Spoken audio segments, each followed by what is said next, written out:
காலை வணக்கம். ஹாலிக்ஸ் வழங்கும் இனியவன் நிகழ்ச்சி பார்க்க ஆரம்பிச்சிருக்கீங்க. சௌமியா மற்றும் வருண் கூட காலை வணக்கம். வருண் காலை வணக்கம். நல்லா இருக்கேன். ஓகே, உங்களுக்கு பாத்தீங்கன்னா இந்த ஜாப் ஆப்பர்ச்சுனிட்டி அப்படிங்கிறது ஒரு சிலருக்கு ரொம்ப ஈஸியா அமைஞ்சிருக்கும். படிக்கும் பொழுதே அவங்களுக்கு ஏதாவது பார்ட் டைம் ஜாப் பண்ணியிருப்பாங்க, அவங்களுக்கு கிடைச்சிருக்கும். ஒரு சிலர் பார்த்தீங்கன்னா அதுக்காக ரொம்ப கஷ்டப்பட்டு அதுக்கப்புறம் ஒரு ஜாப் கிடைச்சிருக்கும். இல்லைன்னா ஒரு சிலர் பார்த்தீங்கன்னா இந்த கேம்பஸ் இன்டர்வியூ செலக்ட் ஆயிருப்பாங்க. பட் எல்லாருமே இந்த 3 கேட்டகரியில ஏதாவது ஒரு கேட்டகரியில தான் ஃபிட் ஆயிருப்பாங்க இல்லையா? நிச்சயமா. சில பேருக்கு பார்த்தீங்கன்னா படிக்கிறப்போவே பார்ட் டைம் போகணும் அப்படிங்கிற ஆசை ஏற்பட்டு அது மூலியமாக கான்டாக்ட்ஸ் ஏற்பட்டு, அதாவது அவங்களை படிப்பு முடியறதுக்குள்ளே இந்த கேம்பஸ் இன்டர்வியூன்னு சொல்லுவாங்கல்ல, அதுக்கு முன்னாடியே அவங்க பார்த்தீங்கன்னா ஒரு வேலைக்கு செலக்ட் ஆகி அலாட்டடாக இருப்பாங்க அப்படின்னு கூட சொல்லலாம். So different parts of life அப்படிங்கிறது தான் இந்த ஸ்டூடெண்ட்ஸ்லாம் திருப்பியும் ஒரு எம்ப்ளாயிஸாக மாறுறாங்க அப்படின்னு கூட சொல்லலாம். ஸோ அந்த மாதிரி ஒரு காலகட்டத்தில் அவங்க சந்திக்கக்கூடிய சேலஞ்சஸ் மட்டும் இல்லாமல் நிறைய கன்ஃபியூஷன்ஸும் இருக்கும், ஒரு கிளாரிட்டி இருக்காது. ஏன்னா அப்போ ஏதாவது ஒரு வேலை கிடைச்சா போதும், அது சொல்லுவாங்களே இந்த சிக்னஸ் போகிறதுக்காக ஏதாவது ஒரு மருந்து கிடைச்சா போதும் அப்படின்னு சொல்லுவாங்களா, அந்த மாதிரி கொஞ்சம் அர்ஜென்சியில் ஏதாவது வேலை கிடைச்சா போதும்னு சொல்லிட்டு சில பேர் போய் செட்டில் ஆயிடுவாங்க அப்படின்னு கூட சொல்லலாம். ஆனால் நம்மளுக்கு ஏற்ற வேலை இல்லை பிடிச்ச வேலை இல்லை நம்ம பர்சியூ பண்ணிட்டு இருக்க ஒரு கோல் அப்படிங்கிறத ஒரு வேலை மூலமா அடையிறது அப்படிங்கிறது தான் ஸ்டூடெண்ட்ஸ்க்கு நம்ம இன்னைக்கு தெரிவிக்க வேண்டிய விஷயம் அப்படின்னு நினைக்கிறேன். நிச்சயமா. அதனால தான் ஸ்டூடெண்ட் எம்ப்ளாய்மெண்ட் வீக்ல ஒரு ஸ்பெஷல் கெஸ்ட் வராங்க நிறைய விஷயங்களை எடுத்து சொல்றதுக்காக. பட் அதுக்கு முன்னாடி ஹெல்த் சம்பந்தமா ஒரு நல்ல விஷயங்களை தெரிஞ்சுக்கலாம்.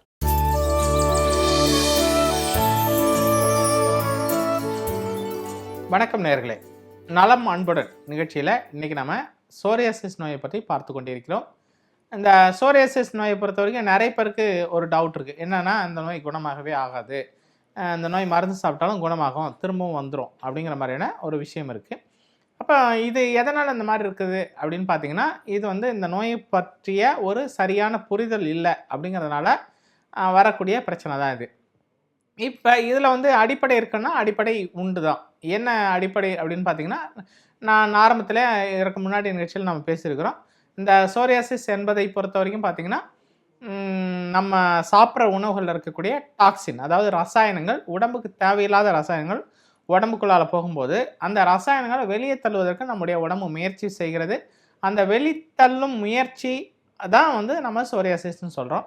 அப்போ இந்த சோரியாசிஸ்க்காக சிகிச்சை எடுத்துக்கொள்கிறோம், சோரியாசிஸ்க்காக மருந்து எடுத்துக்கொள்கிறோம் அப்படின்னு சொன்னால், சோரியாசிஸ் மருந்து சாப்பிடும்போது அந்த கழிவுகளை வெளியேற்றுவது. இப்போ இந்த மருந்து என்ன வேலையை பார்க்குது, மூலிகை மருந்து, தமிழ் மருந்து இந்த சோரியாசிஸ் நோயில் என்ன மாதிரியான வேலைகளை செய்கிறது அப்படின்னு பார்த்தீங்கன்னா, நம்ம ரத்தத்தை சுத்திகரிக்கிறது, உள் உறுப்புகளை செயல்பட வைக்குது. என்ன உள் உறுப்புகள் செயல்படு அப்படின்னு பார்த்தீங்கன்னா, கல்லீரலுடைய செயல்பாடு. இப்போ நீங்கள் சோரியாசிஸ்க்கு சிகிச்சை எடுத்துக்கொள்ள வேண்டும் என்று சொன்னால் நீங்கள் தோலுக்கு வைத்தியம் பண்ண வேண்டிய அவசியம் இல்லை. மாறாக கல்லீரலுக்கான சிகிச்சையை நீங்கள் எடுத்துக்கொண்டாலே, கல்லீரல் செயல்பட ஆரம்பித்து விட்டாலே, சிறுநீரகம் முறையாக செயல்பட ஆரம்பித்து விட்டாலே, கல்லீரலுடைய செயல்பாட்டை நீங்கள் ஊக்குவிக்கிறீங்க அப்படின்னு சொன்னால் ஆட்டோமேட்டிக்காக சோரியாசிஸ் குணமாகிறத நீங்கள் பார்க்க முடியும். அப்போ சோரியாசிஸ் நோய்க்கு நீங்கள் எதுக்கு மருந்து கொடுக்கணும் அப்படின்னு பார்த்தீங்கன்னா, கல்லீரலுக்கு தான் மருந்து கொடுக்கும்.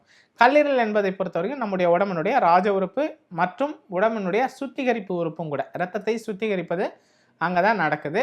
அப்போ அதனால் இந்த சோரியாசிஸ் நோய்க்காக நம்ம தமிழ் மருத்துவத்தில் என்ன மாதிரியான சிகிச்சை கொடுக்கணும் அப்படின்னு பார்த்தீங்கன்னா, இரத்தத்தை சுத்திகரிக்கக்கூடிய மருந்துகளை நம்ம மருந்தாக கொடுக்குறோம். அதே மாதிரி உங்களுடைய நோய் எதிர்ப்பு சக்தி அதிகரிக்கக்கூடிய மருந்துகள், இம்யூனிட்டி இன்க்ரீஸ் பண்ணுறதுக்கான மருந்துகளை கொடுக்குறோம். இதில் ஒரு சின்ன குழப்பம் இருக்கும். இப்போ நவீன மருத்துவத்தை பொறுத்த வரைக்கும் இம்யூனோ சப்ரசன்ட் அப்படிங்கிற மாதிரியான ஒரு கான்செப்டில் ஸ்டீராய்டு மருந்துகளை கொடுக்குறாங்க. இது என்ன இம்யூனோ சப்ரசன்ட் அப்படின்னு பார்த்தீங்கன்னா, நோய் எதிர்ப்பு சக்தி அதிகமாகிடுது. நோய் எதிர்ப்பு சக்தி அதிகமாகிறதுனால, இம்யூனிட்டி அதிகமாகிறதுனால உடம்புல இருக்கக்கூடிய கழிவுகளை இந்த உடம்பு வெளியே தள்ளுது. அதனால் இந்த தள்ளாமல் இருக்கிறதுக்கு என்ன பண்ணணும்னா, நோய் எதிர்ப்பு சக்தியை கம்மி பண்ணணும். அதாவது இம்யூனோ சப்ரசன்ட் அப்படின்னு சொல்லக்கூடிய ஸ்டீராய்டு மருந்துகளை கொடுக்குறாங்க.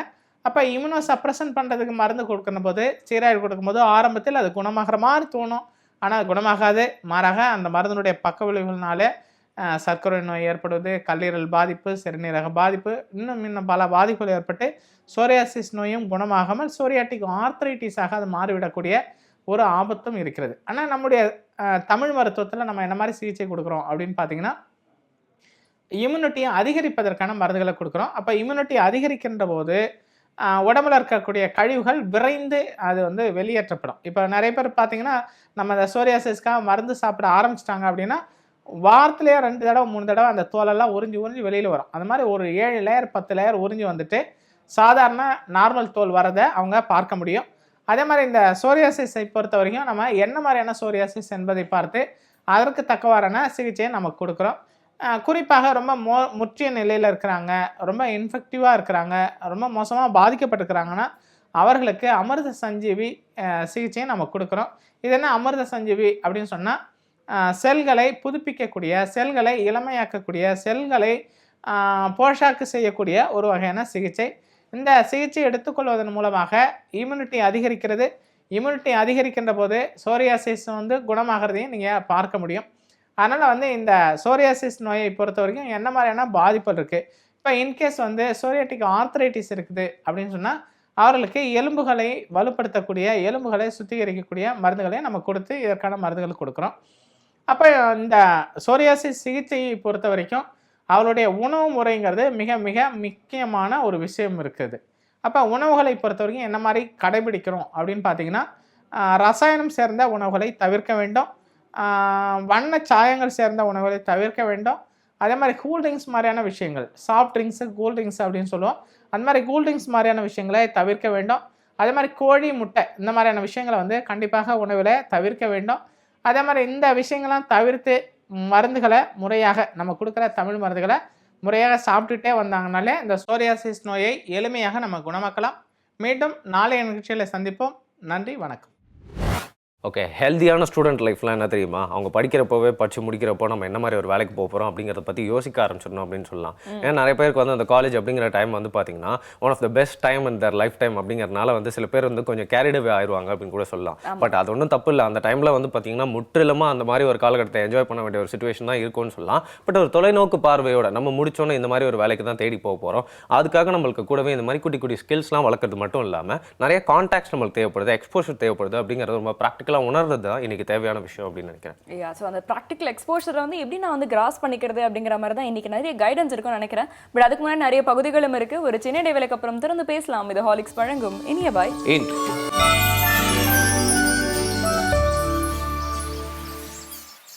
Welcome back. ஹாலிக்ஸ் வழங்கும் இனிய வேறு நிகழ்ச்சியை திறந்து பார்த்துட்டு இருக்கீங்க. சௌமியா மற்றும் முரண் குறை. ஸோ நிறைய விஷயங்கள் நம்ம பேசும்பொழுது குறிப்பாக வந்து இந்த எம்ப்ளாய்மெண்ட் பற்றி பேசும்போது வரும். இப்போ ஒரு சிலர் வந்து பார்த்தீங்கன்னா வந்து காலேஜ் முடிச்சதுக்கப்புறம் நான் வந்து ஒரு கம்பெனியில் போய் ஒர்க் பண்ணணும்னு யோசிப்பாங்க. பட் ஒரு சிலர் வந்து பார்த்தீங்கன்னா முடிச்சதுக்கப்புறம் நான் வந்து ஏதாவது வந்து ஒரு சின்ன ஒரு ஜாப் பண்ணிவிட்டு அதுக்கப்புறம் நான் வந்து ஒரு பிஸ்னஸ் ஆரம்பிக்கணும் அப்படிங்கிறதான் வந்து ஒரு அல்டிமேட் எய்மாக இருக்கும். பட் ரெண்டு பேருக்குமே வந்து படிக்கிற சமயத்தில் அதுக்கான ஒரு எக்ஸ்போஷர் இருந்தால் தான் வந்து ரெண்டு விஷயத்துக்குமே வந்து அவங்களுக்கு ஹெல்ப்ஃபுல்லாக இருக்கும் இல்லையா? நிச்சயமா. ஆனால் வந்து சில பேர் வந்து முத்திரை குத்துறதே பெரிய தப்பு அப்படின்னு நினைக்கிறேன். படிக்கிறப்பா இவனுக்குலாம் வந்து படிச்சு முடிச்சோடனே வேலை கிடைச்சிடும் அப்படின்னு சொல்லுவாங்க. அதுக்கேற்ற மாதிரி அவரும் கேம்பஸில் பிளேஸ் ஆயிடுவார். பட் அவரை பார்த்து என்ன நினச்சிப்பாங்க ரிலேட்டிவாக மற்ற ஃப்ரெண்ட்ஸ் அண்ட் ஸ்டூடெண்ட்ஸ் அண்ட் கூட படிக்கிறவங்கலாம் பார்த்தீங்கன்னா இவர் வந்து கேம்பஸ்லேயே இவருக்கு வேலை கிடைச்சிச்சு, நம்மளுக்கு இன்னும் கிடைக்கல. ஸோ நம்ம வந்து வாழ்க்கையில் கொஞ்சம் அடுத்த கட்டம் தான் போல, அடுத்த லெவல் தான் போல, கொஞ்சம் டீக்ரேடட் தான் போல அப்படின்னு சொல்லிட்டு அவங்க நினைக்கிறாங்களோ இல்லையோ மற்றவங்களாம் சேர்த்து முத்திரை குத்திடுவாங்கன்னு சொல்லலாம். But to be very frank, கேம்பஸில் செலக்ட் ஆனவங்களோட அதுக்கப்புறம் வாழ்க்கையில் போயிட்டு வேலை தேடி ரொம்ப கடினமான சூழ்நிலைகள் எல்லாம் தாண்டி போய் திருப்பி அவங்களோட வேலையை அவங்களுக்கு ஏர்ன் பண்ணிக்கிட்டவங்க தான் இன்னைக்குமே சக்ஸஸ்ஃபுல் பீப்புளாக இருந்திருக்காங்க அப்படின்னு கூட சொல்லலாம் இல்லையா? ரொம்ப சரியா சொன்னீங்க வரும். பட் வந்து நீங்க பாத்தீங்கன்னா முத்திரை 2-3 இடத்துல வந்து ஸ்ட்ரெஸ் பண்ணதுனால கொஞ்சம் ரைமிங்கா இருக்கட்டும் தான். அதனால இப்ப நம்ம ஒரு முத்திரை கத்துட்டு வந்து திறந்து பேசலாம்.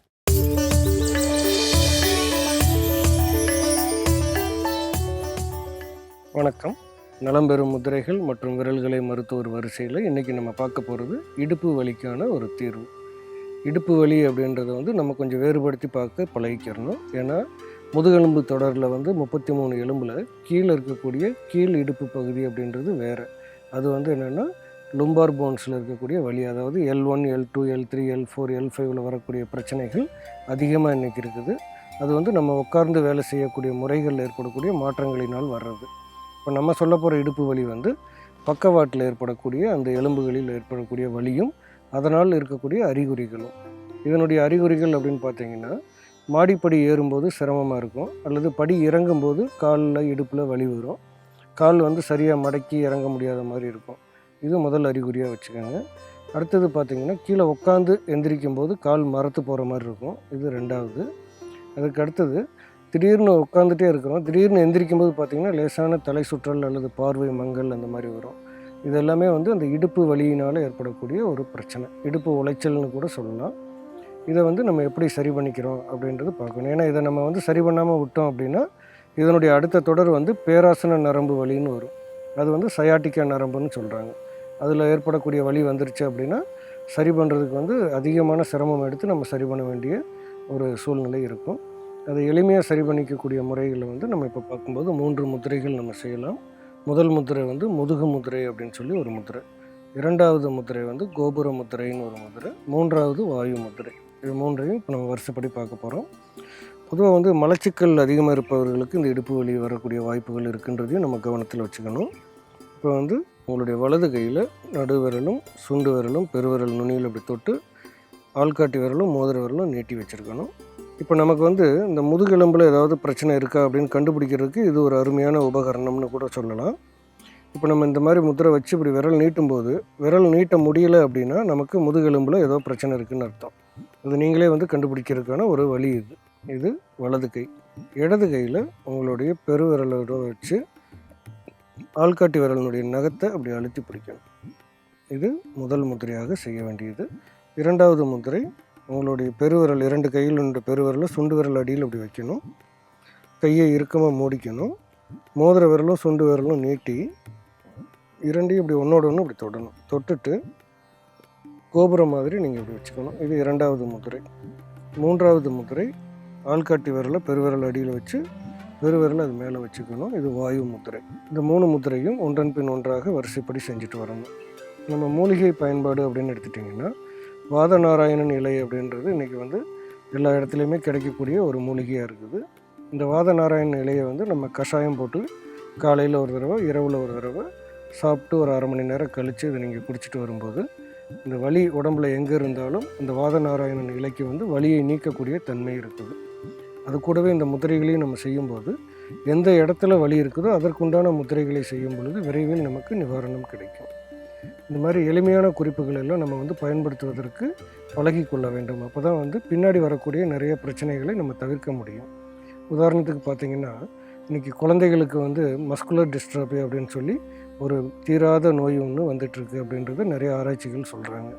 அதில் அவங்களுக்கு அந்த குழந்தைகளுக்கு ஆரம்பத்தில் வரக்கூடிய பிரச்சனைகள், அதாவது மஸ்குலர் டிஸ்ட்ராபி அப்படின்ற அந்த நோய்க்கான ஆரம்ப அறிகுறி பார்த்திங்கன்னா அந்த இடுப்பு வலி தான்.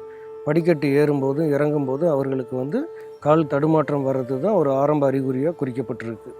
அப்போ நம்ம வந்து அந்த ஆரம்ப கட்டத்திலேயே அந்த முத்திரைகளையும் மூலிகைகளையும் பயன்படுத்தி நோயை கட்டுப்பாட்டுக்குள்ளே கொண்டு வந்துட்டோம்னா அந்த தீவிரம் குறைவதற்கான வாய்ப்புகள் நிறைய இருக்குது. எப்போவுமே ஒரு நோய் முத்துறதுக்கான அந்த கால அளவை வந்து நம்ம மாற்றி அமைத்தாலே நோய் வந்து முற்றிய நிலைக்கு போகிறதுக்கு வாய்ப்பே கிடையாது. இந்த மாதிரியான தகவல்கள் எல்லாம் நம்ம வந்து மற்றவர்களுக்கு அப்படியே சொல்ல என்ன ஆகும்னா எல்லாருக்குமே இதை பயன்படுத்த வேண்டும் அப்படின்ற ஒரு ஆர்வம் வரும். எளிமையான சில விஷயங்களை நம்ம பயன்படுத்துவதற்கு தயங்கக்கூடாது. நலம் பெற வாழ்த்துகிறேன். மீண்டும் சந்திப்போம். வணக்கம். நல்ல ஒரு முத்திரையை கற்றுக்கிட்டோம். பொதுவாக படிக்கிறதுக்கு அப்படிங்கிறதுக்கு முத்திரைக்கும் நிறைய சம்மந்தம் இருக்குது அப்படின்னு கூட சொல்லலாம். எப்போவுமே இந்த ரோசரி பீட்ஸ் வச்சு நிறைய பேருக்கு கூட அதுக்கப்புறம் இந்த மணிகள்லாம் வச்சு ஏன் வந்து ஜெபமாலையெல்லாம் வச்சு ஜெபம் பண்ணிகிட்டே இருக்காங்க அப்படின்னு பார்த்தீங்கன்னா அது ஒரு கான்சன்ட்ரேஷன் ஸ்டிமுலேட் பண்ணிகிட்டே இருக்கும். உனக்கு ஏதோ ஒன்று இருக்குது, அதை பற்றி யோசி, வேறு எதுவும் டிஸ்ட்ராக்ட் ஆகாது அப்படிங்கிற மாதிரி தான் வந்து படிக்கிறப்போ அந்த மாதிரி முத்திரைகள்லாம் வந்து கற்றுக்கிட்டா ரொம்ப விழுந்தெல்லாம் படிக்க தேவையில்ல, படிப்பு வந்து நம்ம மேலேயே விழுந்துரும் அப்படின்னு சொல்லலாம். அந்த அளவுக்கு நம்ம கான்சன்ட்ரேஷன் வந்து ஷார்பன் பண்ணணும்னு ஈஸியாக. எக்ஸாக்ட்லி. ஸோ இந்த மாதிரி ஒரு ஷார்ப்பான ஒரு தொலைநோக்கு ஒரு பார்வை, கிளாரிட்டி எந்த அளவுக்கு நம்மளுடைய அந்த ஃபியூச்சருக்கு ஹெல்ப் பண்ணும் அப்படிங்கிற மாதிரி தான் சூரியன் எம்ப்ளாய்மெண்ட் வீக்ல நம்ம தெரிஞ்சுக்க போறோம். ஒரு சின்ன இடைவேளைக்கு அப்புறம் திறந்து பேசலாம். இது ஹாலிக்ஸ் வழங்கும் இனிய பாய்.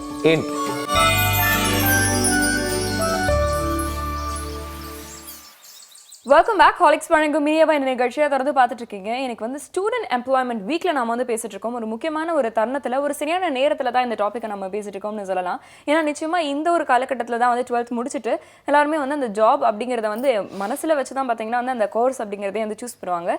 ஸோ இதை பற்றி நம்மளுக்கு நிறைய விஷயங்களை எடுத்து சொல்கிறதுக்காக டாக்டர் ரோசி பெர்னாண்டோ அவர்கள் வந்திருக்காங்க from start up solutions. Thank you so much ma'am.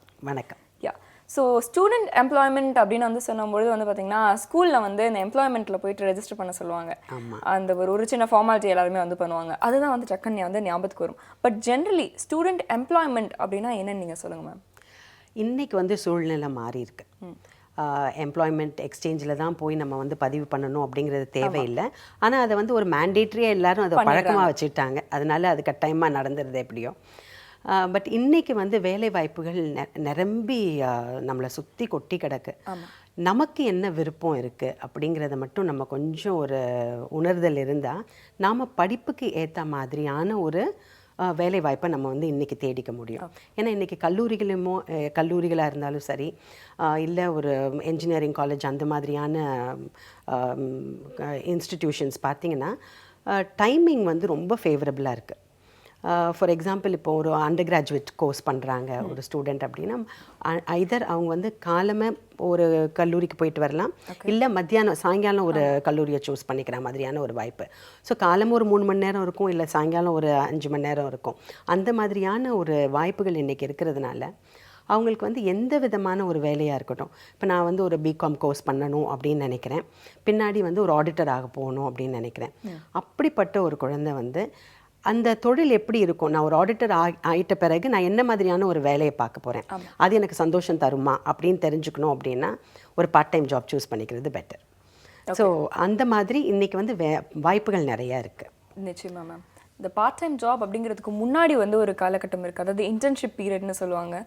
இப்போ நிறைய காலேஜஸ் வந்து பார்த்தீங்கன்னா வந்து படிக்கும் பொழுதே வந்து அந்த லீவ் டைமில் வந்து இன்டர்ன் பண்ணுங்க, அதை பற்றின ஒரு ரிப்போர்ட் வந்து சப்மிட் பண்ணுங்க அப்படின்னு வந்து ஸ்டூடெண்ட்ஸ் வந்து மோட்டிவேட் பண்ணுறாங்க. ஸோ வந்து ஒர்க் பண்ணுறதுக்கு முன்னாடி வந்து இந்த இன்டர்ன்ஷிப் அதாவது வந்து பார்த்தீங்கன்னா பேமெண்ட் எதிர்பார்க்காம நம்ம போயிட்டு வந்து ஒரு விஷயத்தை வந்து லேர்ன் பண்ணிக்கிறோம். இந்த ஒரு காலகட்டம் பற்றி வந்து சொல்லுங்கள். இப்போ இருக்கிற ஸ்டூடெண்ட்ஸ் வந்து இந்த இன்டர்ன்ஷிப்பில் வந்து எந்த அளவுக்கு வந்து ஈர்க்கப்படுறாங்க? இல்லை, அது வந்து முதல்ல போகும்பொழுது அவங்களுக்கு அது வந்து ஒரு ஆர்வம் தராது. ஏன்னா இது ஒரு கம்பல்ஷன் மாதிரி ஆயிடுது ஒரு கல்லூரியில் கேட்கும் பொழுது. ஸோ அந்த மனநிலையை வந்து நம்ம ப்ரிப்பேர் பண்ணணும் கரெக்டாக. இது எதுக்காக அவங்க போக போகிறாங்க, இதனால என்ன பலன்கள் அவங்களுக்கு கிடைக்க போகுது அப்படிங்கிறத வந்து நம்ம தெளிவாக சொல்லிட்டோன்னு வச்சுக்கோங்க. அதை முதல் இன்டர்ன்ஷிப்லேருந்து, ஏன்னா இன்றைக்கி பார்த்தீங்கன்னா செமிஸ்டர், முக்கால்வாசி காலேஜஸில் வந்து செமிஸ்டர் பேட்டர்ன் தான். அப்படின்னும் பொழுது ஒரு 6 மாதத்துக்கு ஒரு தடவை அவங்களுக்கு வந்து ஒரு இன்டர்ன்ஷிப் பண்ணக்கூடிய வாய்ப்பு இருக்குது. அப்போ அந்த இன்டர்ன்ஷிப்புக்கு போகும்பொழுது எனக்கு அது ரொம்ப திருப்தியை தந்ததுன்னு வச்சுக்கோங்க. நீங்கள் நல்லா வேலை பார்த்துருந்தீங்கன்னா அந்த ஆர்கனைசேஷனே உங்களுக்கு என்ன சொல்லும், இன்டர்ன்ஷிப் பீரியட் முடிஞ்சாலும் பரவாயில்ல, நீங்கள் ஒரு பார்ட் டைம் ஜாப்க்கு வரீங்களா அப்படின்னு கேட்பாங்க. அப்போது அந்த திறமையை, நம்மளோட திறமையை நம்ம வந்து காமிக்கிறதுக்கான ஒரு வாய்ப்பு அது. ரெண்டாவது, இது வந்து எனக்கு வந்து ஒரு ஆப்பர்ச்சுனிட்டி, ஒரு எக்ஸ்பீரியன்ஸும் இல்லை, எனக்கு எந்த ட்ரைனிங்குமே கிடையாது. ஆனாலும் ஒரு கம்பெனி நமக்கு வந்து ஒரு வாய்ப்பு கொடுக்க போகுது, அவங்களோட செலவில் நம்மளை வந்து எக்ஸ்பீரியன்ஸ் கெயின் பண்ண வைக்க போகிறாங்க. அப்படிங்கிற பட்சத்தில் நம்ம அதுக்கு வந்து எந்த எதிர்பார்ப்புமே வச்சுக்கக்கூடாது, எனக்கு வந்து இவ்வளோ பணம் கொடுப்பாங்களா அப்படின்னு. ஒரு கம்ப்யூட்டரை எனக்கு அதில் ஒரு கம்ப்யூட்டரில் உட்காந்து வேலை பார்க்குறோன்னு வச்சுக்கோங்க, ஒரு ஃபோட்டோஷாப்பே அப்ளை பண்ணுறோம். அப்போது அந்த லேர்னிங்கை நான் படிக்கிறேன், நான் விஸ்காம் எடுத்து படிக்கிறேன், நான் வந்து ஃபோட்டோஷாப் கற்றுக்கிறேன். அப்போ அதை போய் நான் வந்து பயன்படுத்தி பார்க்கக்கூடிய ஒரு தளம் தான் வந்து நமக்கு அந்த இன்டர்ன்ஷிப் கொடுக்குது. ஸோ இப்போ அங்கே போய் நான் பயன்படுத்தி பார்க்கும்பொழுது நான் நிறைய தவறுகளை பண்ணலாம். மணிக்கணக்காக அங்கே உட்காந்து ஒரு கம்ப்யூட்டரை ஒரு ஒரு எக்யூப்மெண்ட்டை நமக்கு கொடுத்துருக்காங்க, நமக்கு வந்து ஒரு சீட் கொடுத்துருக்காங்க, ஒரு இடம் கொடுத்துருக்காங்க, அதையெல்லாம் வேஸ்ட்டாக கூட போகலாம், அன்றைக்கி ஃபுல்லாக வந்து ஒரு பயன் இல்லாமல் கூட நான் பயன்படுத்தியிருக்கலாம். ஆனால் நான் கற்றுக்கிறேன், அங்கே இருக்கிற அந்த எக்ஸ்பர்ட்ஸை வச்சு இதை எப்படி பண்ணலாம் அப்படிங்கிறத நான் தெளிவு பெறேன் அதில். ஏன்னா படிக்கிறது வேற, நம்ம வந்து அதை பயன்படுத்தி பார்க்குறது வேற, அப்ளை பண்ணி பார்க்குறது வேற. பல கல்லூரிகளில் பார்த்தீங்கன்னாக்கா நம்ம வந்து ஓடிக்கிட்டே இருக்கிறோம், என்ன படிக்கிறோம், எக்ஸாம் எழுதுகிறோம், படிக்கிறோம், எக்ஸாம் எழுதுகிறோம், அப்ளிகேஷனுக்கு வாய்ப்பே இல்லை. ஸோ இந்த internship is a very good means to get that exposure. So இந்த மாதிரியான ஒரு வாய்ப்பு கிடைக்கும் பொழுது இதை நல்லபடியாக பயன்படுத்திக்கணும். அந்த கல்லூரியிலே கேட்கலனா கூட அதை தான் நம்ம வந்து இப்போ பார்ட் டைம் ஜாப் அப்படின்னு சொல்கிறோம். கல்லூரியிலே வந்து ஒரு இன்டர்ன்ஷிப் ஒரு ஃபெசிலிட்டி இல்லை அப்படிங்கிற பட்சத்தில் மாணவர்கள் கிடைக்கிற அந்த டைமை வந்து நிச்சயமாக பயன்படுத்திக்கணும். எனக்கு இப்போ ரீசெண்டாக ஒரு மாணவர் ஆஸ்திரேலியாவிலேருந்து பேசும்பொழுது சொன்னார், நான் படிக்கும் பொழுது எங்கள் அம்மா 10ஆவதுலேருந்து ஏதாவது ஒரு சின்ன வேலைக்கு போ அப்படின்னு சொல்லிகிட்டே இருந்தாங்க. நான் அப்போல்லாம் வந்து இது ஒரு ப்ரெஷராக யோசிப்பேன். நான் நினைக்கிறேன் அவங்க நிச்சயமாக வந்து ஒரு ஆசிரியராக இருந்திருக்கணும்னு நினைக்கிறேன் அந்த அம்மா. அவங்க வந்து வேலைக்கு போன்னு சொன்னாங்க. நான் அதை வந்து ரொம்ப ப்ரெஷராக யோசித்தேன். இன்றைக்கி நான் வந்து என்விரான்மெண்டல் மேனேஜ்மெண்ட் ஸ்டடீஸ் பண்ணிக்கிட்டு இருக்கேன் ஆஸ்திரேலியாவில். அப்போது நான் வந்து 10th முடிச்சுட்டு வீட்டில் இருக்கும்போது ஒரு பேப்பர் மார்ட்டில் போய் வேலை பார்க்க சொன்னாங்க. அப்போ வந்து இந்த வேஸ்ட் பேப்பர்லாம் வந்து பெயிலிங் எப்படி ஆகுது, அதை எப்படி செக்ரிகேட் பண்ணுறாங்க, அந்த ப்ராசஸ்லாம் வந்து அதுதான் எனக்கு இன்றைக்கி ஆஸ்திரேலியாவில் ஒரு பார்ட் டைம் ஜாப் கிடைக்கிறதுக்கு ரொம்ப பயன்பட்டது அப்படின்னாரு. ஸோ அந்த மாதிரி அது எப்போ பயன்படும்னே நமக்கு தெரியாது. நிச்சயமாக அது வந்து ஒரு நல்ல வாய்ப்பாக இருக்கும். ஒரு பழமொழி சொல்லுவாங்க இல்லையா, கரும்பு தென்னை கூலின்ற மாதிரி தான் வந்து நிச்சயமாக இது. ஏன்னா பார்ட் டைம் ஜாப்ன்றது எனக்கு வந்து நான் போய் கற்றுக்கிறேன், நான் கற்றுக்கிறதுக்கு என்னோட கம்பெனிக்கு பே பண்ணுறாங்க அப்படிங்கிற ஒரு மென்டாலிட்டியோட போகும்பொழுது தான் வந்து பார்த்தீங்கன்னா நிறைய விஷயங்களை வந்து நம்ம கற்றுக்க முடியுது அப்படின்னு சொல்லலாமா. ஆனால் வந்து இந்த எக்ஸ்பீரியன்ஸ் கெயின் பண்ணுறது அப்படிங்கிறது வந்து நான் இப்போ ஒரு துறை சார்ந்து படிச்சுட்டு இருக்கேன், அந்த துறையில் மட்டும்தான் நான் இன்டர்ன் பண்ணணுமா, அந்த துறை சார்ந்து மட்டும்தான் நான் பார்ட் டைம் பண்ணணுமா, இல்லை நான் பார்ட் டைம் அப்படின்னு எடுத்துக்கும் பொழுது நான் நாலேஜ் கெயின் பண்ணுறேன் அப்படிங்கிற பட்சத்தில் எந்த ஜாப் கிடைக்குதோ அதை நான் பண்ணலாமா? இந்த ஒரு கன்ஃபியூஷன் நிறைய பேர்கிட்ட இருக்கு இல்லையா? அது வந்து இப்போ எனக்கு ஏதாவது ஒரு பேஷன் இருந்திருந்ததுன்னு வச்சுக்கோங்க, நான் வந்து ஒரு ஃபோட்டோகிராஃபர் ஆகணும் அப்படின்னு நினச்சிருக்கலாம். ஓகே, ஒரு சினிமா ஃபோட்டோகிராஃபர் ஆகணும் அப்படின்னு நினச்சிருந்துருக்கலாம். ஆனால் எங்கள் அப்பா அம்மா வந்து இல்லை, நீ இன்ஜினியரிங் காலேஜ் தான் ஜாயின் பண்ணணும் அப்படின்னு சொல்லியிருந்திருப்பாங்க.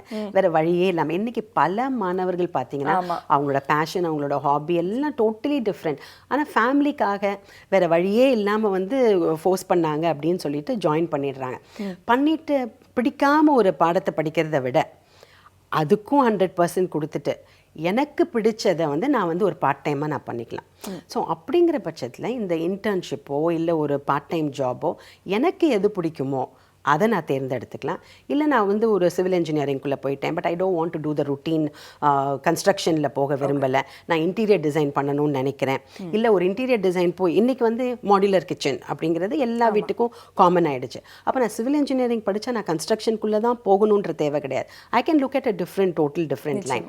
இல்லை அந்த மாதிரியான ஒரு வாய்ப்பை நான் தேடிக்கலாம். பார்ட் டைம் ஜாபில் போய் என்னெல்லாம் இருக்குது, ஒரு கன்ஸ்ட்ரக்ஷனுக்குள்ளே போனோம்னா இத்தனை தேவைகள் இருக்குது. அப்போ அதுக்கேற்ற மாதிரி நான் எதையாவது ஒரு பார்ட் டைம் ஜாப் பார்த்து அதுக்குள்ளே நான் ஒரு தொழில் முனைவோராகவோ இல்லை நான் வந்து ஒரு வேலைக்கு போகிறதுக்கான வாய்ப்பு இருக்கா அப்படிங்கிறத கூட நம்ம பார்த்துக்கலாம். ஒரு பார்ட் டைம் ஜாப் நான் போகிறேன் அப்படின்றதுக்கு வந்து எந்த அளவுக்கு நம்மளுடைய நாட்டில் நம்மளுடைய சொசைட்டி வந்து அனுமதிக்கிறாங்கன்னு சொல்லுங்கள். ஆக்சுவலாக பார்த்தீங்கன்னா இப்போ கொஞ்சம் மாறிக்கிட்டு வருது, அந்த சூழ்நிலை வந்து மாறிக்கிட்டு வருது. ஏன்னா அங்கே ஏன் அது வந்து ரொம்ப பிரபலம் ஆயிடுச்சு அப்படின்னா 16 இயர்ஸுக்கு மேலே யாருமே வந்து ஃபேமிலியோட தங்குறது கிடையாது. ஆமாம், they have become independent, they are very independent to take decisions. So இங்கே வந்து நம்ம கல்யாணமே முடிச்சு கொடுத்தாலும் பல பல டிசிஷன்ஸ் வந்து பேரண்ட்ஸ் தான் எடுத்துகிட்டு இருக்காங்க.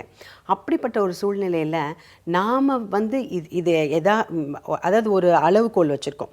இது வரைக்கும் நான் செலவு பண்ணி என் குழந்தைங்களை வந்து மேலே கொண்டு வரணும் அப்படிங்கிறதுக்குள்ளே பேரண்ட்ஸ் இருக்கிறதுனால அந்த பிரச்சனை இருந்துட்டு இருந்தது. ஆனால் இன்றைக்கி வந்து நிறைய அங்கே மைக்ரேட் ஆகி போயிட்டு வர பேரண்ட்ஸ் இருக்காங்க. இன்றைக்கி இணையதளம் மூலமாக நிறைய விஷயங்கள் தெரிஞ்சுக்கிறாங்க. அப்படிங்கிற பட்சத்தில் மாறிக்கிட்டு வருது அந்த சூழ்நிலை. இப்போது ஆனாலுமே சொசைட்டி எப்படி பார்க்குது அப்படின்னா, ஐயோ பாவம் அந்த பையனே ஃபீஸ் கட்டிக்கிறானா, அது வந்து அந்த ஐயோ பாவம் அங்கே வந்துடுது. ஸோ வீட்டில் என்ன கஷ்டம், எவ்வளோ பெருமையாக இருக்கு இந்த பையன் வந்து அவனே படித்து அவனே ஃபீஸ் கட்டிக்கிறான் அப்படின்னு அவனை வந்து அந்த மோட்டிவேட்டிங் லெவலுக்கு கொண்டு போகிறத விட நம்ம வந்து ஐயோ பாவம் அப்படின்னு பார்க்குற சூழ்நிலை கட்டாயமாக இருக்குது. பல மாணவர்கள் நானே படித்து ஃபீஸ் கட்டுறேன் அப்படிங்கிறத வந்து ரொம்ப பெருமையாக சொல்லிக்கிறத விட ரொம்ப வருத்தத்தோடு சொல்லிக்கிற மாணவர்களும் இருக்காங்க. அந்த சூழ்நிலை மாறுச்சுன்னா நிச்சயமாக வந்து இன்னும் பல மாணவர்கள் பலன் பெறுவாங்க அப்படின்னு நான் நினைக்கிறேன். ஸ்டூடெண்ட்ஸ்க்கான எம்ப்ளாய்மெண்ட் வந்து இன்னைக்கு வந்து கொட்டி கிடக்கு. பார்ட் டைம் ஜாப் மட்டும் இல்லை, அவங்க வந்து ஒரு இன்டர்ன்ஷிப்பாக, அதாவது சேலரியை வந்து எதிர்பார்க்காம நீங்கள் போய் எக்ஸ்பீரியன்ஸை மட்டும் கெயின் பண்ணுங்க அப்படிங்கிற மாதிரி வந்து டாக்டர் ரோசி அவர்கள் நிறைய விஷயங்கள் சொல்லிட்டு இருக்காங்க. தொடர்ந்து பேசலாம் ஒரு சின்ன இடைவேளைக்கு அப்புறமா. இது ஹாலிக்ஸ் வழங்கும் இனியவை.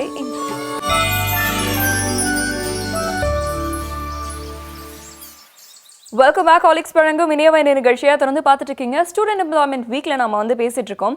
ஸ்டூடெண்ட்ஸாக இருக்கும்போது ஏன்பா எம்ப்ளாய்மெண்ட் பற்றி பேசுறீங்க அப்படின்லாம் வந்து யோசிக்காதீங்க. அப்போ தான் நம்ம பேச ஆரம்பிக்கணும். அப்போ தான் நம்மளுடைய ஃபியூச்சரை சரியாக பிளான் பண்ண முடியும் அப்படிங்கிறத பற்றி தான் இன்றைக்கி நிறைய விஷயங்கள் நம்ம வந்து பேசிகிட்டு இருக்கோம். தொடர்ந்து பேசலாம். இப்போ என்னோட பையன் வந்து பார்த்தீங்கன்னா இன்ஜினியரிங் படிக்கிறான். ஃபார் எக்ஸாம்பிள் EEE வந்து படிக்கிறாரு, இல்லை ECE வந்து படிக்கிறாரு. ரொம்ப டஃப். இதில் கான்சன்ட்ரேட் பண்ணுறதுக்கே அவருக்கு வந்து 24 hours போல அப்படின்னு சொல்லிட்டு புலம்பிட்டு இருக்காரு. இதில் நான் பார்ட் டைம் அனுப்பினார்னா அவருக்கு வந்து இந்த ஸ்டடீஸில் இருக்கிற ஒரு கான்சன்ட்ரேஷன் போயிட்டு அதனால டிஸ்ட்ராக்ட் ஆனால் அவரோட ஃபியூச்சர் பாதிக்காதா அப்படிங்கிற ஒரு சந்தேகம் எல்லா பேரண்ட்ஸ் மத்தியிலும் இருக்குதானே? எல்லா பேரண்ட்ஸ் மத்தியிலையும் அது இருக்கும். அது மாணவர்களோட பொறுப்பு. அதை வந்து நம்ம எப்படி வந்து புரிய வைக்கிறது அப்படிங்கிறது. ஆனால் இதில் பார்த்தீங்கன்னா இந்த மாதிரி வேலைக்கு போகிற மாணவர்கள் 5 அரியர் வச்சுருக்கவன், ஏன்னா மாணவர்கள் அடுத்த செமிஸ்டரில், ஏன்னா நம்ம வேலைக்கு போகும்பொழுது 10 பேரை பார்க்குறோம். ஆமாம், நம்ம படிக்கிறோம் அப்படிங்கிறதும் அவங்களுக்கு தெரியும். அவங்க நிச்சயமாக ஒரு கேஷுவலாக ஒரு கேள்வி கேட்பாங்க. என்னப்பா செமிஸ்டர் எக்ஸாம்லாம் எப்படி முடிஞ்சது, உங்களோட பர்சன்டேஜ்லாம் நல்லா இருக்கா அப்படின்னு கேட்பாங்க. இல்லை அரியர் கேட்க மாட்டாங்க, பர்சன்டேஜ்லாம் நல்லா இருக்கா. அப்போ நான் வந்து அடுத்த தடவை நான் பார்க்கும்பொழுது சந்தோஷமாக அதை சொல்லணுங்கிறதுக்காக இந்த அரியரை தூக்கிடுறான். ஓகே. ஸோ அரியர் விழுகிறது கிடையாது. நம்ம அரியரே வச்சுருந்தாலும் அதை வந்து எப்படியாவது நம்ம கிளியர் பண்ணிடணும் அப்படிங்கிற ஒரு மோட்டிவேஷனோட படிக்க ஆரம்பிச்சிடுறாங்க. ரெண்டாவது இதில் வந்து நிறைய மேனேஜ்மெண்ட் ஸ்கில்ஸ் டெவலப் ஆகுமா. நம்ம வந்து பார்ட் டைம் ஜாப் போகும்பொழுதோ ஒரு இன்டர்ன்ஷிப் போகும்பொழுதோ ரெஸ்பான்சிபிலிட்டி ஜாஸ்தி. அப்போ நான் வந்து ப்ரோக்ராஸ்டினேஷன், நாளைக்கு பண்ணிக்கலாங்கிறதுக்கே இடம் இருக்காது. அன்னன்னைக்கு கொடுக்குற அந்த காலேஜோட ஒர்க்கை வந்து நான் அன்னைக்கே முடிக்கணும். ஏன்னா நான் வேலைக்கு போகணுங்கிறது எனக்கு ஒரு நிர்பந்தம் ஆயிடுச்சு. அங்கேயும் நான் ப்ரூவ் பண்ணணும். ஸோ நம்மளோட டைம் மேனேஜ்மெண்ட் ஸ்கில்ஸ் பார்த்தீங்கன்னா ரொம்ப பர்ஃபெக்டாக பசங்க வந்து நமக்கே ஆச்சரியமாக இருக்கும். அவங்க காலமே எந்திரிச்சு கிளம்பி போகும்பொழுது இல்லைன்னா 7 மணி வரைக்கும் தூங்குற பசங்க பஸ்ஸு 7:30க்கு வருதுன்னா 7 மணி வரைக்கும் தூங்குவாங்க. ஆனால் இந்த வேலைக்கு போகணும் அப்படிங்கிற ஒரு நிர்பந்தம் இருக்கும் பொழுது அவங்களோட டைம் மேனேஜ்மெண்ட் வந்து டோட்டலாக மாறி போயிடுறது. So that you can visually C. ரெண்டாவது ஒரு கான்ஃபிடென்ஸ் இன் கேஸ் அவங்க ஒரு 6 மாதம் வேலைக்கு போயிட்டாங்க அப்படின்னும் பொழுது நிச்சயமாக ஆர்கனைசேஷனே நீங்கள் நல்லா வேலை பார்க்கும்பொழுது யாரும் வந்து உங்களை ஸ்குவீஸ் பண்ணி எக்ஸ்ப்ளாய்ட் பண்ண போகிறது கிடையாது. அவங்களே ஒரு சம்பளம் போட்டு கொடுக்க ஆரம்பிச்சிடுறாங்க. இந்த பணம் வாங்கும் பொழுது அந்த கான்ஃபிடென்ஸ் ஒன்று இருக்குது பார்த்தீங்களா, it really elevates them to the next level. So அந்த confidence builds them up. So ஏன்னா அவங்களுக்கு வந்து ஒரு தைரியம் வந்துடுது, நம்ம இப்போ படிச்சுட்ருக்கோம், இந்த ஒரு சின்ன வேலை பார்த்துட்ருக்கோம், நாளைக்கு முடித்த உடனே நமக்கு நல்ல ஒரு வேலை கிடைக்கிற வரைக்கும் இந்த வேலை இருக்குது, இல்லைன்னா இங்கேயே நமக்கு வந்து பெர்மனெண்ட் ஆகிறதுக்கான ஒரு வாய்ப்பு இருக்குது அப்படிங்கிறத வந்து அவங்க எப்படியாவது நிலைநிறுத்திக்க பார்த்துக்கிறாங்க. அது ஒன்று நிச்சயமாக அந்த ஒரு வாய்ப்பு இருக்குது. So money flow. அப்போ அந்த பணத்தை வந்து நான் எப்படி செலவழிக்கணும், அம்மா கிட்ட வாங்கிட்டு இருக்கும்போது அப்பா கிட்ட வாங்கிட்டு இருக்கும்போது நமக்கு வந்து அந்த பேர்டன் இல்லை. ஆனால் இதை நான் சம்பாரித்து செலவழிக்கும் பொழுது அதனோட கண்ட்ரோல் எனக்கு தெரியுது. ஃபன்னுக்கு எவ்வளோ நான் ஸ்பெண்ட் பண்ணணும், என்டர்டெயின்மெண்ட்டுக்கு நான் எவ்வளோ ஸ்பெண்ட் பண்ணணும், என்னோடய புஸ்தகம் வாங்குறதுக்கு அடிஷ்னலாக நான் ஒரு ஸ்கில்லை வளர்த்துக்கிறதுக்கு நான் என்ன ஸ்பெண்ட் பண்ணணும். ஏன்னா இப்போ நம்ம ஒரு எந்த ஒரு ஒர்க்குக்கு போனாலுமே நம்ம படிச்சிருக்கிறது மட்டும் பத்தவே பத்தாது. இன்றைக்கி உள்ள டெக்னாலஜிக்கல் டெவலப்மெண்ட்டில் நான் நிறைய படிக்க வேண்டிய விஷயங்கள் இருக்குது. அப்போது இதுக்கு எல்லாமே வந்து நான் ஒருத்தரை எதிர்பார்த்துட்ருக்கணும்னு இல்லாமல் இதில் ஒரு percentage budgeting I start doing that. இதில் ஒரு பர்சன்டேஜை நான் வந்து எடுத்து வச்சு நான் இதை சேமிக்க ஆரம்பித்து இதை போட்டு நான் வந்து எப்படி ஒரு அடிஷ்னல் கோர்ஸ் ஒன்று கற்றுக்கணும், இதை கற்றுக்கிட்டா நான் வந்து அடுத்த லெவலுக்கு போகிறதுக்கான வாய்ப்பு இருக்குது அப்படின்னு நிறைய பிளானிங் இந்த மாணவர்கள்கிட்ட வர ஆரம்பிச்சிருச்சு. இதை நாங்கள் கண்கூட பார்க்குறதுனால என்னால் இதை பற்றி ரொம்ப தெளிவாக சொல்ல முடியுது. This builds a lot of confidence, ஒரு ரெஸ்பெக்ட். அவங்களுக்கே அவங்கள பிடிக்க ஆரம்பிக்குது. நிச்சயமா. ஏன்னா பல மாணவர்கள் பார்த்தீங்கன்னா ஒரு ஆர்வமே இல்லாமல் கல்லூரிக்கு போயிட்டுருக்காங்க. ஏன்னா it is a forced thing on them. அப்போ அந்த மாதிரி மாணவர்கள் ஒரு பார்ட் டைம் ஜாபோ ஒரு இன்டர்ன்ஷிப்போ எடுக்கும் பொழுது அதை சந்தோஷமாக அவங்க பண்ணும் பொழுது அவங்களுக்கே அவங்கள பிடிக்க ஆரம்பிக்கிறதுனால அந்த பிடிக்காமல் எடுத்து அந்த சப்ஜெக்டையுமே ஆர்வம் காமிக்க ஆரம்பிச்சிடுறாங்க. நிச்சயமா. ரொம்ப வந்து அழகாக வந்து பார்த்தீங்கன்னா அவங்களுக்குள்ள திறமைகள் எப்படி வந்து பில்டப் ஆகுது, எப்படி வந்து ஸ்ட்ரக்சர்டாக வந்து மாறுது அப்படின்னு வந்து சொன்னீங்க மேம். பட் ஒரு சின்ன டிஃப்ரென்சியேஷன், ஒரு கான்ட்ராஸ்ட் என்னன்னு வந்து சொல்லுங்க மேம். ஒரு நபர் ஏற்கனவே வந்து படிக்கும் பொழுதே வந்து பார்ட் டைமோ இல்லை இன்டர்ன்ஷிப்போ வந்து பண்ணியிருக்கிறாரு. இன்னொரு நபர் வந்து பார்த்தீங்கன்னா ஜஸ்ட் காலேஜை முடிச்சுட்டு வெளில வந்திருக்காரு. இவங்க 2 பேருமே they are getting placed in ஒரே கம்பெனி அப்படின்னு இருக்கும் பொழுது இந்த இன்டர்ன்ஷிப்போ இல்லை பார்ட் டைமோ பண்ணாமல் காலேஜ் முடிச்சுட்டு அப்படியே ஜாயின் பண்ணவர் வந்து என்னென்ன டிஃபிகல்ட்டிஸ் ஃபேஸ் பண்ணுவார்? என்னால் வந்து ஒரு தெளிவாக ஒருத்தவங்களை கண் கொண்டு பார்த்து பேசுகிறதே எனக்கு பிரச்சனையாக இருக்கும். ஓகே. என்னதான் ஃப்ரெண்ட்ஸ்கிட்ட பேசினாலும் ஒரு ஆர்கனைசேஷன் ஒரு அத்தாரிட்டி அப்படின்னும் பொழுது அந்த பதட்டம் இருந்துகிட்டே இருக்கும். அங்கே ஒரு எட்ஜ், ஐ எம் பெட்டர். இப்போ நான் வந்து எனக்கு ஒரு எக்ஸ்போஜர் இருந்தது அப்படின்னா அந்த வேலை வாய்ப்பு கிடைக்கிறதே பார்த்தீங்கன்னா ஒரு இன்டர்ன்ஷிப்புக்கு போன மாணவரோ ஒரு பார்ட் டைம் ஜாப் எடுத்த மாணவருக்கோ கிடைக்கிற அந்த வாய்ப்புகள் இவங்களை கம்பேர் பண்ணும்போது ஜாஸ்தி. ஏன்னா எனக்கு ஏற்கனவே எக்ஸ்போஷர் இருக்குது, எனக்கு எக்ஸ்பீரியன்ஸ் இருக்குது. எந்த எம்ப்ளாயருமே முதல்ல போனோன்னு ஃப்ரெஷர்ஸ் எடுக்கிறதுக்கு யோசிக்கிறாங்க. அப்போ இந்த பார்ட் டைம் அண்ட் இன்டர்ன்ஷிப் வந்து உங்களுக்கு ஒரு எக்ஸ்பீரியன்ஸ், நான் ஏற்கனவே வந்து எக்ஸ்பீரியன்ஸ் ஆகிட்டவேன் அப்படின்னு காமிக்கிறதுக்கான ஒரு வாய்ப்பு இது. ஸோ அங்கேயே வந்து இது பெட்டர் ஆகிடும். எனக்கு ஒரு எக்ஸ்பீரியன்ஸ் இருக்கும் பொழுது ஒரு இன்டர்ன்ஷிப், அது எந்த சின்ன வேலையாக இருக்கட்டும். ஏன்னா அங்கே வந்து நான் அடிஷ்னலாக எஃபர்ட் எடுத்திருக்கேன், ஒரு டெடிகேஷன் அண்ட் கமிட்மெண்ட் காமிச்சிருக்கேன், நான் படிக்கும் பொழுதே வந்து அந்த ப்ரெஷரோட இந்த ப்ரெஷரையும் எடுத்துகிட்ருக்கேன் அப்படிங்கிறத நம்ம ரிவீல் பண்ணுறோம். ஸோ எந்த எம்ப்ளாயருமே வந்து டசன்ட் வாண்ட் வந்து கொடுக்குற வேலையை வாங்கிட்டு போகிறவங்களுக்கு யாருமே தேவையில்லை. அதுக்கும் மேலே நான் என்ன எடுத்து போட்டு செய்ய போகிறேன், எக்ஸ்ட்ரா எஃபர்ட். அது ஒன்று. ரெண்டாவது, எனக்கு எல்லாமே ஒரு பயிற்சி பெற்றிருப்பேன். ஒரு கம்ப்யூட்டரில் எப்படி ஒரு டேட்டாவை சேவ் பண்ணணும், அந்த டேட்டாவை எப்படி யூட்டிலைஸ் பண்ணணும், நான் எங்கே போய் ஒரு கோடு போட்டோன்னே நான் ரோடு போடுறாங்கன்னு சொல்லுவாங்கல்ல, அதை வந்து இந்த இன்டர்ன்ஷிப்போ ஒரு பார்ட் டைமோ பண்ண மாணவரால் பண்ண முடியும். ஆனால் இவங்க வந்து எல்லாத்துக்குமே ஒரு இன்ஸ்ட்ரக்ஷன்ஸை கேட்டு தான் பண்ணுறதுக்கான ஒரு சூழ்நிலை. அட்லீஸ்ட் ஒரு 1 year ஆகும் அவங்க வந்து கிளியராகி வந்து அவங்க ஒரு அதுக்குள்ளே ஜெல் ஆகிறதுக்கு. பட் இவங்க வந்து ஈஸியாக ஜெல் ஆகிடுவாங்க. ஸோ அவங்களோட கம்யூனிகேஷன் ஸ்கில்ஸாக இருக்கும், அவங்களோட டைம் மேனேஜ்மெண்ட் ஸ்கில்ஸ் ஆகட்டும், அதெல்லாம் வந்து பெட்டராக இருக்கிறதுனால ஈஸியாக அவங்க ஜெல் பண்ண முடியும் ஒரு ஆர்கனைசேஷனில். ரெண்டாவது, ஒரு ஆர்கனைசேஷன் என்ன எக்ஸ்பெக்ட் பண்ணும் அப்படிங்கிறது உங்களுக்கு தெரியும். இவங்களுக்கு வந்து அந்த ஏற்கனவே ஒரு பார்ட் டைம் ஜாப் எடுக்காதவங்களுக்கு அது என்ன மாதிரி நம்ம வந்து டெலிவரி கொடுக்கணும் அப்படிங்கிறதே இவங்களுக்கு தெரியாது. பட் ஒரு எக்ஸ்பீரியன்ஸ் ஆனவங்க அந்த பேக்கேஜிங்னு ஒன்று இருக்குது பார்த்தீங்களா, அதை வந்து த எக்ஸ்பீரியன்ஸ் பர்சன் வந்து பெட்டராக பண்ணுவாங்க. Okay ma'am. பட் இவ்வளோ நேரம் நம்ம வந்து ஒரு சர்டன் கேட்டகரி பற்றி பேசிகிட்டு இருந்தோம், அதாவது படித்து முடிச்சுட்டு ஒரு கம்பெனியில் வேலை செய்யக்கூடிய மாணவர்கள் பற்றி. ஆனால் இப்போ ஒரு சில மாணவர்கள் வந்து பார்த்தீங்கன்னா வந்து ஆண்டர்ப்ரனர்ஸாக மாறணும் அப்படிங்கிற அந்த ஒரு இன்ட்ரெஸ்ட் வந்து நிறைய பேருக்குள்ள வந்து படிக்கிற காலகட்டத்திலே வந்து இருக்குது அப்படின்னு வந்து சொல்லலாம். ஸோ நிறைய பேர் வந்து MBA வந்து எடுப்பாங்க, முடிச்சுட்டு நான் வந்து ஒரு பிஸ்னஸ் பண்ண போகிறேன் அப்படிங்கிற மைண்ட் செட்டில் இருக்கிறவங்க படிக்கும் பொழுது அவங்க அதுக்காக என்னென்ன மாதிரியான ட்ரைனிங்ஸோ இல்லை எந்தெந்த மாதிரியான ஒரு இடத்துல போயிட்டு அவங்க வந்து வேலை செய்யணும்னு நினைக்கிறீங்க மேம்? சரி, என்ன தொழில் ஆரம்பிக்கணும்னு நினைக்கிறோமோ அந்த தொழில் நிறுவனத்தில் வேலை பார்க்குறது தான் பெஸ்ட்டு. ஓகே. இப்போ நான் வந்து ஒரு ரெஸ்டாரண்ட் வைக்கணும்னு நினைக்கிறேன். அப்போது ஒரு ரெஸ்டாரண்ட்டில் போய் வேலை பார்க்குறது ஒன்றுமே தப்பு இல்லை. அது கிளீனர்லேருந்து ஆரம்பிக்கணும் என்னை பொறுத்த வரைக்கும். ஏன்னா நம்மளோட தொழிலுக்கு என்னென்ன டிவிஷன்ஸ் இருக்குது, அதில் என்னென்ன பிரச்சனைகள் இருக்குது அப்படின்னு தெரிஞ்சுக்கணுன்னா கீழ்த்தட்டிலேருந்து தான் மேலே போகணும். போன உடனே நான் போய் மேலே உட்காரணும் அப்படின்னு நினச்சேன்னா நான் வந்து என்னால் எல்லா டிவிஷன்ஸை பற்றின ஒரு தெளிவு எனக்கு நிச்சயமாக கிடைக்கிறதுக்கான வாய்ப்பு இல்லை. ஸோ எந்த தொழிலை நான் ஆரம்பிக்கணும்னு நினைக்கிறேன், அதுக்கு தேவையான என்ன ஸ்கில் செட்ஸ்லாம் இருக்குது, அப்புறம் நான் எப்படி வித்தியாசப்பட போகிறேன். அப்போ நான் இந்தியாவில் ஆரம்பிக்க போகிறேன், சென்னையில் ஆரம்பிக்க போகிறேன்னா வெளிநாட்டில் என்ன இருக்குதுன்னு போய் எனக்கு வந்து ஆப்பர்ச்சுனிட்டி இருக்குது அப்படின்னா செலவழித்து அங்கே போய் ஒரு இன்டர்ன்ஷிப் பண்ணிட்டு வரதில் கூட ஒன்றும் தப்பு இல்லை. இப்போ கற்றுக்கிட்டு வந்து இங்கே செய்யலாம்.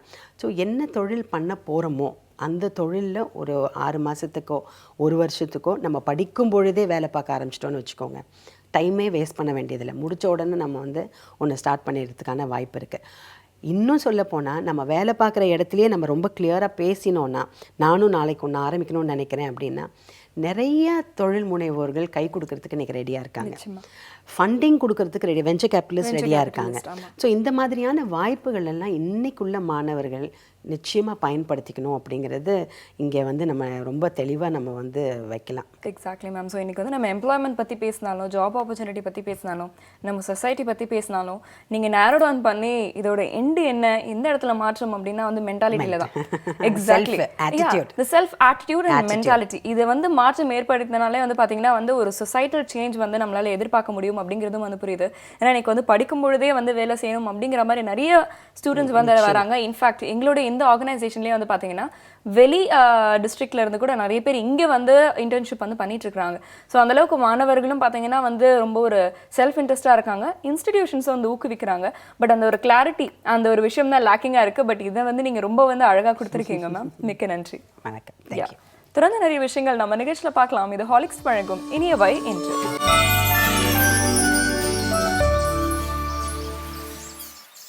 Welcome back. ஹாலிக்ஸ் வழங்கும் இனியவை நிகழ்ச்சியை திறந்து பார்த்துட்டு இருக்கீங்க. சௌமியா மற்றும் வருண் கூட ஃபேஸ்புக்கில் வந்து நீங்கள் ஒரு போஸ்ட் வந்து நிச்சயமாக வந்து கம் அக்ராஸ் பண்ணியிருப்பீங்க வருண். ஒரு empty stomach, empty pocket and broken heart வந்து பெரிய லெசன்ஸ் வந்து டீச் பண்ணும் அப்படிங்கிற மாதிரி போட்டிருப்பாங்க. உண்மைதான். ஆனால் வந்து ஒரு சிலர் வந்து பார்த்தீங்கன்னா இந்த 3 விஷயமே அவங்களுக்கு நடந்திருக்கும். அதுக்காக அவங்க வந்து ரொம்ப ஏழைங்கிற வந்து பணம் வந்து நான் பேங்க்ரப்ட் அப்படிங்கிறதெல்லாம் கிடையாது. ஒரு சிலர் வந்து பார்த்தீங்கன்னா என்னோட பேரண்ட்ஸ் கிட்ட வந்து நான் எந்த ஒரு விஷயமும் எதிர்பார்க்காம என்னோட செலவுகளை வந்து நானே வந்து பார்த்துக்கணும் அப்படிங்கிறதுக்காகவே படிச்சுட்டு இருக்கும்போது பார்ட் டைமில் ஒர்க் பண்ணுறவங்கலாம் கூட வந்து நம்ம வந்து பார்த்துருப்போம் இல்லையா? ஸோ அந்த மாதிரி வந்து அவங்க லைஃப் வந்து கொஞ்சம் வந்து ஹார்டாக ஒரு டஃப்பான ஒரு விஷயமா வந்து பார்க்க ஆரம்பிச்சது கூட வந்து பின்னாட்களில் வந்து அவங்களுக்கு ஒரு நல்ல விஷயமா அமையுதுன்றது தான் எனக்கு தோணுது. மட்டும் இல்லாமல் நீங்கள் நிறைய இன்டர்வியூஸ் போயிட்டு அதெல்லாம் தோல்வி அடைஞ்சதுன்னா அதெல்லாம் நல்ல பெஸ்ட் பாடம் அப்படின்னு நம்ம எடுத்துக்கலாம். அது மட்டும் இல்லாமல் நிறைய பேர் வந்து அந்த டைமில் அவங்களுக்கு ரொம்ப கனிவாக அட்வைஸ்லாம் பண்ணுவாங்க. அந்த மாதிரி பீப்புள் லைஃப் ஃபுல்லாக மறந்துடக்கூடாது. அண்ட் நீங்கள் சொல்கிற மாதிரி அந்த எம்பி ஸ்டொமக்காக இருக்கட்டும், எம்டி பாக்கெட்டாக இருக்கட்டும், அந்த மாதிரி டைமில் நம்ம கம் அக்ராஸ் பண்ண விஷயங்கள், நம்ம இருந்த இடங்கள், சூழ்நிலைகள், வீட்டில் வாங்கின வார்த்தைகள், இந்த மாதிரி விஷயங்கள்லாம் எனக்குமே நம்மளுக்கு ஃபியூவலாக நம்ம ரீஃபியூல் பண்ணிக்கிட்டே இருந்தோம் அப்படின்னு வச்சுக்கோங்களேன். எனக்குமே சக்ஸஸ் அப்படிங்கிற ஒரு விஷயம் வந்தோன்னா பரவாயில்லையே, இதெல்லாம் கடந்து வந்து ஒரு நல்ல எக்ஸ்பீரியன்ஸாக இருக்குது, ஒரு ரேஸ் ஓடி முடிச்ச மாதிரி இருக்குது அப்படின்னு சொல்லிட்டு ஒரு ஃபீல் ஆகும். பட் எனவே அந்த சிறப்பான பீப்புள் கிட்ட வந்து நிறைய வேர்ட்ஸ்லாம் வாங்கிக்கணும் அப்படின்னு சொன்னால நமக்குலாம் பார்த்தீங்கன்னா இவ்வளோ நாளுக்கு அப்புறமா ஒரு சிறப்பான பர்சன் இருக்கார் இந்த விஷயங்கள்லாம் சொல்கிறார். ஸோ வி ஆர் கிஃப்டட் அப்படின்னு சொல்லலாம். இன்றைக்கி என்ன சொல்கிறாருன்னு பார்க்கலாம்.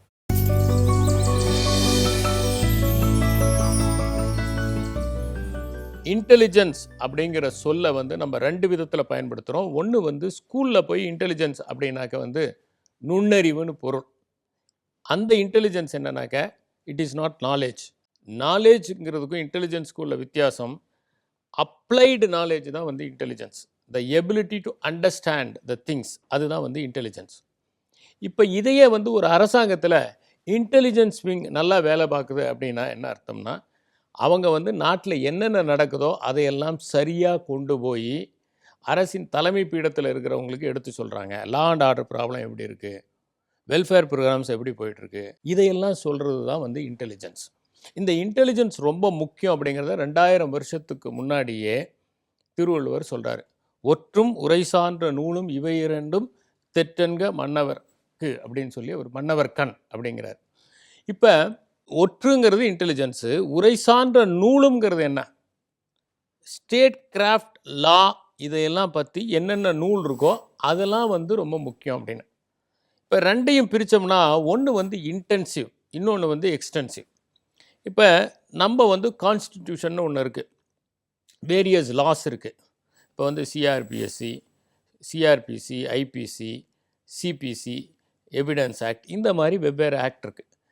இந்த மாதிரி நாட்டை நடத்துவதற்கு தேவையான சட்டங்கள், நூல்கள் இதையெல்லாம் தெரிஞ்சுக்கிறது வந்து ரொம்ப முக்கியம். இது வந்து ஒரு இன்டென்சிவ் ஸ்டடி. இன்னொரு பக்கம் என்னென்னா எக்ஸ்டென்சிவ் ஸ்டடி. எக்ஸ்டென்சிவ் ஸ்டடினா என்னன்னாக்க, இந்த நாட்டில் எங்கே என்ன நடந்தாலும் சரி அதை பற்றிய தெளிவான ஒரு பார்வை நமக்கு தெரியணும். அப்போ யாரை போய் நாம் வந்து கண்காணிக்கணும், கண்காணித்தாதான் வந்து அவங்க என்ன பண்ணுறாங்கங்கிறது தெரியும். வினை செய்வார் தம் சுற்றம் வேண்டாதார் என்றாங்கு அனைவரையும் ஆராய்வது ஒற்று அப்படின்னு சொல்லி திருவள்ளுவர் சொல்கிறார். இப்போ எக்ஸிக்யூட்டிவ்ஸ், இப்போ வந்து ஒன்றுமே செய்யாமல் ஒருத்தன் ஒரு வீட்டில் உட்காந்துருக்கான்னு வச்சுக்கோங்க, அவனை போய் எதுக்கு நம்ம வந்து அவன் என்ன பண்ணுறான்னு யோசிக்கணுமா? தேவையில்லை. எக்ஸிக்யூட்டிவ்ஸ் யார்? Executives government executives. வினை செய்வார் தம் சுற்றம், ஆள்பவருடைய சுற்றத்தையே பார்க்கணும். அந்த ஆள்பவருக்கு வேண்டாதவங்க அவங்க என்ன பண்ணிகிட்டு இருக்காங்கன்னு பார்க்கணும். இப்படி எல்லாரையும் ஆராய்வது தான் ஒற்றுன்னு சொல்கிறாரு. இப்போ ஒருத்தர் வந்து ஒரு வெர்ஷன் சொல்கிறாங்க, இந்த மாதிரி ஒன்று நடக்குதுன்னு சொல்லி, அவர் அப்படி பண்ணுவாரா? அவர் ரொம்ப நல்ல ஒரு மாதிரி இல்லை இருக்கிறாரு, அவர் இந்த மாதிரி ஒரு தீய காரியத்தில் ஈடுபடுறாரா அப்படிங்கிறதுக்கு நம்ம என்ன பண்ணோம்னா இன்னொருத்தரை அனுப்பணும். நீங்கள் போய் இந்த விஷயத்தை பற்றி சரியாக தெளிவாக பார்த்துட்டு வந்து சொல்லுங்கன்னு சொல்லி அவர் போய் பார்த்துட்டு வந்து சொன்ன உடனே இந்த ரெண்டும் மாறுபடுது அப்படின்னா மூணாவது சோர்ஸ் மூலம் போய் பார்த்து இதில் எது சரி அப்படிங்கிறத வவுச் பண்ணணும். அது மட்டும் இல்லை, இந்த 3 பேரும் ஒருத்தருக்கு ஒருத்தர் தெரியாதவங்களா இருக்கணும். ஒரு இன்டெலிஜென்ஸும் இன்னொரு இன்டெலிஜென்ஸும் கொராபரேட் ஆகணும். அப்படி கொராபரேட் ஆனால் தான் அது சரியான இன்டெலிஜென்ஸ்னு அர்த்தம். இதை வந்து திருவள்ளுவர் ஏன் சொல்கிறாரு அப்படிங்கிறத நம்ம புரிஞ்சுக்கணும். ஒரு நாட்டினுடைய டாப் எக்ஸிக்யூட்டிவ் தான் வந்து ரூலர். அவருக்கு இந்த நாட்டில் என்னென்ன பிரச்சனைகள் இருக்குங்கிறது தெளிவாக தெரியணும். ரெண்டாவது, இந்த எங்கெங்கெல்லாம் பிரச்சனைகள் ஏற்படுவதற்கு வாய்ப்பு இருக்குது அப்படிங்கிறதும் தெரியணும். மூணாவது, அந்த பிரச்சனைகளை உடனடியாக தீர்ப்பதற்கு என்ன உபாயம் அப்படிங்கிறத ஒரு பிளான் பண்ணணும். அதனால தான் இன்டெலிஜென்ஸ் அப்படிங்கிறது ஐஸ் அண்ட் இயர்ஸ் அப்படின்னு சொல்லி சொன்னாங்க. நாமளே எல்லா இடத்துலையும் இருக்க முடியாது, ஆனால் என்ன நடக்குதுங்கிறத சரியாக வந்து நமக்கு ரிப்போர்ட் பண்ணாங்கன்னா we can take action. இது எப்படி வந்து ஒரு நிறுவனத்துலேயும் தேவை. ஒரு நிறுவனத்தில் கூட பார்த்தீங்கன்னா என்ன நடக்குது, யார் நல்லா ஒர்க் பண்ணுறாங்க, யார் ஒர்க் பண்ணல, யார் இந்த கம்பெனியினுடைய சீக்ரெட்ஸை இன்னொரு கம்பெனிக்கு கொடுக்கறதுக்கு பார்க்குறாங்க அப்படிங்கிறது தெரியணும். இன்னும் ஒரு படி மேலே போனால் ஒரு வீட்டிலேயே கூட இன்டெலிஜென்ஸ் தேவை. இந்த வீட்டில் என்ன நடந்துக்கிட்டு இருக்கு, இங்கே அனாவசியமாக வந்து சில விஷயங்கள் நடக்குது, யார் வந்து பணத்தை வந்து ஊதாரித்தனமாக செலவு பண்ணுறாங்க அப்படின்னா அதில் ஏதோ பிரச்சனை இருக்குது. பையன் வந்து எப்போ பார்த்தாலும் கம்ப்யூட்டரில் உட்காந்துருக்கானா, அவன் என்ன கம்ப்யூட்டரில் பார்க்குறான், வெப்சைட்டில் என்ன பார்க்குறான், செல்ஃபோனில் என்ன பண்ணுறான், இதையெல்லாம் தெரிஞ்சுக்கிறது கூட ஒரு விதமான இன்டெலிஜென்ஸ். அப்போ இன்டெலிஜென்ஸ் இல்லாமல் வந்து ஒரு வீட்டையோ அல்லது நாட்டையோ நம்ம சரியாக நடத்த முடியாது. எனவே நாம் எல்லா இடங்களிலும் என்ன நடக்கின்றன என்பதை தெரிந்து கொண்டால் மட்டுமே சரியான முடிவுகளை எடுக்க முடியும், பிரச்சனைகளை முளையிலேயே கிள்ள முடியும். நன்றி, வணக்கம். Thank you so much sir. உங்களோட கிஃப்ட்டுக்காக டெய்லி வந்து டிஃப்ரெண்டான வேர்ட்ஸ் மூலியமாக கிஃப்ட்லாம் கொடுத்துட்டு போயிட்டார் இறையன்பு சார் அப்படின்னு சொல்லலாம். அண்ட் இன்னைக்கு வந்து எம்ப்ளாய்மெண்ட், மெயினாக ஸ்டூடெண்ட்ஸ் அவங்களோட படிப்பு முடிச்சோன்னா வேலை அப்படிங்கிறத எப்படி பார்க்கணும், அண்ட் அவங்களே வந்து எம்ப்ளாய்ட் ஆக்கியதுக்கு தங்களே வந்து தகுதியுடையவர்களை எப்படி மாற்றிக்கலாம் அப்படிங்கிற மாதிரி நிறைய விஷயங்கள் கற்றுக்கிட்டோம் அப்படின்னு கூட சொல்லலாம். ஏன்னா நம்மளுக்கும் இந்த லைஃப்பில் வந்து பார்த்திங்கன்னா ஒரு வேலை கிடச்சிச்சு அப்படின்னு சொல்லிட்டு இதுதான் நம்ம கோல் அப்படின்னு நின்றாமல் ஓடிக்கிட்டே இருக்கணும். நடுவில் வெற்றி வந்துருச்சுன்னா அதை வாங்கிட்டு திருப்பி ஓடிக்கிட்டே இருக்கணும் அப்படிங்கிற ஒரு சூப்பரான லெசனோட இன்னைக்கு முடிச்சுக்கலாம். திருப்பி நாளை காலையில் 7 மணிக்கு உங்களை சந்திக்கிறோம். இது ஹாலிக்ஸ் வழங்கும் இனிய boy with Varun and Soumi.